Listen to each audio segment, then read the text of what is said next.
ఇక వృశ్చిక రాశి వారి యొక్క ఫలితాలు అయితే ఈ వారం మీ గోచార గ్రహగతులు చూసుకున్నట్లయితే కనుక అనుకూల ఫలితాలు ఎక్కువగా కనపడుతున్నాయి కాబట్టి కాలాన్ని చక్కగా సద్వినియోగపరచుకోండి.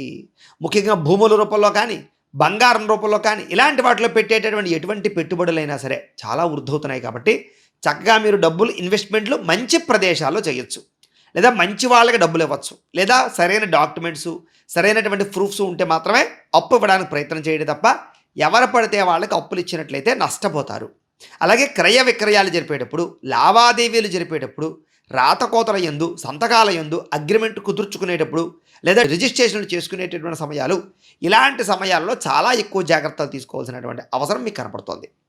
అయితే నిరుద్యోగులు కూడా ఉద్యోగ అవకాశాలు చాలా మంచివి రాబోతున్నాయి, మంచి అవకాశాలు వస్తాయి. కాకపోతే మీరు దాన్ని ఎలా ఒడిసి పట్టుకుంటారా, ఎలా ప్రయత్నం చేస్తారా, ఇంటర్వ్యూలో ఎంత ధైర్యంగా పాల్గొంటారా, ఎంత దైవభక్తి మీరు చేకూర్చుకుంటారా అనే దాన్ని బట్టి మీకు వచ్చే ఉద్యోగం ఆధారపడింది.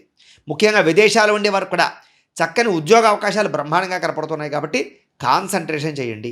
ఇక విదేశీ ప్రయాణాలు కానీ విహారయాత్రలు కానీ కుటుంబ సభ్యులతో ప్రయాణాలు కానీ ఇవన్నీ మీకు చాలా బాగా కలిసి వస్తాయి. ప్రయాణాలు చేయొద్దు, సంతోషంగా కుటుంబంతో కాలం గడుపుతారు. విహారయాత్రలు విందు వినోదాలు శుభకార్యాలు పాల్గొనడాలు బాగా అనుకూలిస్తాయి.